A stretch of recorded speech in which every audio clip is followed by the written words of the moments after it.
Sifuna himself. And I cannot tell you the number of times, even in meetings, that we discussed the issue of Edwin Sifuna's personal positions vis-a-vis party positions.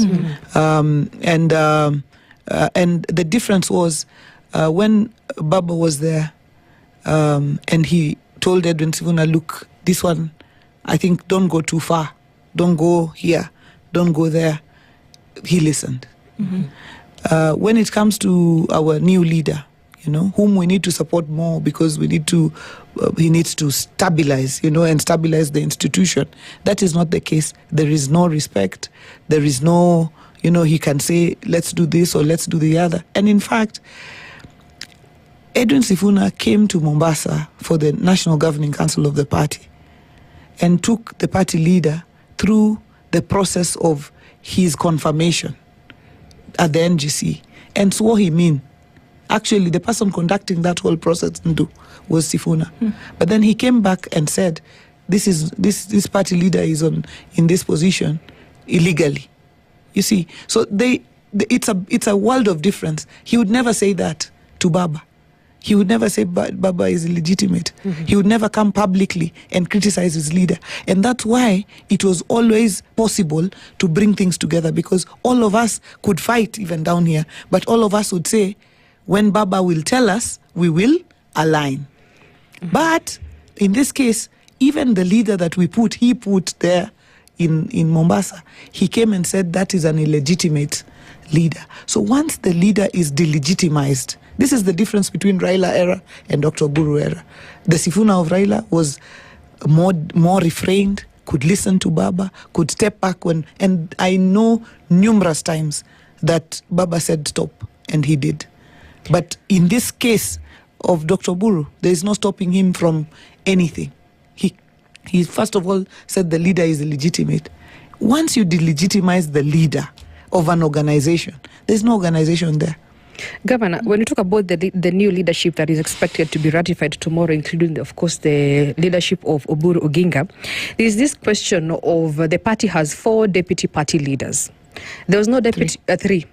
There was no deputy party leader that was felt to be fit in that position as we wait for this special NDC that will ratify a certain member. Why did the party rather go for someone who was not part of the hierarchy of the deputy party leadership?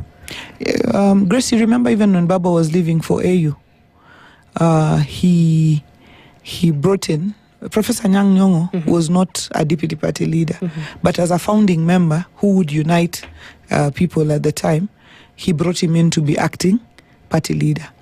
When you lose a leader of that magnitude, there's likely to be push and pull. So you could make a decision to have a figure that can unite in the meantime, can bring people together, can consolidate, before then people go on to the issue of choosing the leader. And by the way, it is the deputy party leaders themselves who proposed Dr. Oburu. Dr. Oburu was proposed by Abdul Samad and seconded by Simba, in the recognition that with that sudden demise, just propping one person over the rest, because these are peers, If we had only one deputy party leader, it might be a different story. But these are peers. So if you prop one and not the others, you can cause a lot of division. So that also was the wisdom that Baba used when he was going to the AU. And it's the same wisdom we applied. We said Dr. Oburu has worked with Baba. They are, brothers. He was Baba's advisor. He was, he can be a stabilizing factor in the, as we move towards the general election. All right. Ndu, before we talk about the special SDC, for 20 years, this is the first time that we are seeing a split in ODM. And it's really sad when we're having a certain faction that says they want this and another faction clearly saying that they want another.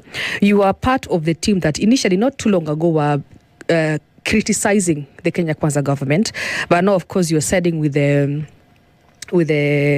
broad-based government, and now you're aligning with the president and his policies. One may ask, where did all things change? And then number 2, when Raila Odinga was alive, as much as he was still in the broad-based government, he never shied off from criticizing the government.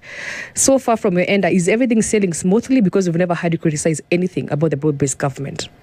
Yeah, so let me start by the first point you raised, that this is 20 years and ODM has never split. I want to tell you that all these people you see, including William Ruto, who are founder members of ODM, whether it's Ruto, whether it's Musalia, whether it's look at every leader across this country. Many of them founded the ODM party, but they left at some point, and they grew to, become whoever they are today. Some also fell off. You remember we had secretaries general like Ababu and the others. They've fallen off along the way. So this is not the first time that 2 or 3 people feel like they have to leave the party, or they have to take a different position. So that position, even when Baba was here, there were people who, left, and Baba continued to consolidate and still build on the party. So this is not unique. It's not the first time. Coming on to the issue of the broad-based government and that I have been a critic. It is true. I did not vote for William Ruto. Neither did I vote for the broad-based the Kenya Kwanza government. I've also been a member of parliament for a long time on ODM, and I have been a fierce critic of regime after regime because we've been in the opposition largely, and that is our responsibility. Now, when we for purposes of stabilizing the country in 2024 moved into a broad-based arrangement, then we have to find points of convergence. And you're right that every time there was something that went wrong, Baba always said no. And even when things go wrong, for example, even on my end, when I feel, for example, there's infringement on our party's basis, or when I feel something is wrong, I may not come to public criticism. Sometimes I do come to public criticism, but many times I raise it in the relevant places that I feel that this needs to be corrected or this needs to be worked on. If, for example, on devolution, we have said publicly we want the monies to be increased, and that one we continue to push. But Grace, we are part of this broad-based government as ODM.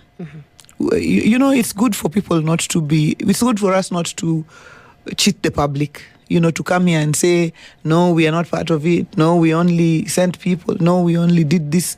It's just important for us to tell the public the truth, that ODM, our deputy party leaders are now ministers in government, people who are our deputy party leaders, our chairman, our minority leader. We are part of the broad-based government. That is one. And therefore, as much as possible, we have to support what we think is positive around it. Does it fall in line with what Raila Odinga fought for the longest time? And I asked that question piggybacked on another. When the things that Edwin Sifuna, who, by the way, is he the Secretary General of ODM or not? We removed him as Secretary General and he went to court. So he's a court Secretary General at the moment. He's a court-agreed, court-allowed Secretary General of ODM? He's a court-agreed, and the matter will be determined today.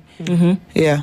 So as the other side of the leadership of ODM, you do not recognize Edwin Sifuna as the Secretary General? No, because, we removed him, and we removed him for reasons that we stated, okay? And which is that it was no longer tenable for him to speak on behalf of the party, because any party decisions, and by the way, it could be me, for example. The party could take a position that is different from what I believe. And I would say, look, I can no longer speak, this language. Yeah. I'm sorry. Yeah. So I cannot, it is no longer tenable for me to hold this position. Yeah. I will be a member of the party. Okay. I will be a governor of the ODM party, but it is no longer tenable for me to be spokesperson on behalf of the party because I don't believe in those issues. So we removed Sifuna. We have Catherine Omanyo, who's a Deputy Secretary General, who's now the one acting as Secretary General. But the court, when Sifuna went to court to challenge the process of his removal, the court gave him a stay. As a law and order party, we have to recognize that. So today, we will know from the tribunal, and this is the political party's tribunal. Yeah. We will know that he has been reinstated. Then he is reinstated, and we have to now, if we still believe on our former position, we have to begin a new process. Okay.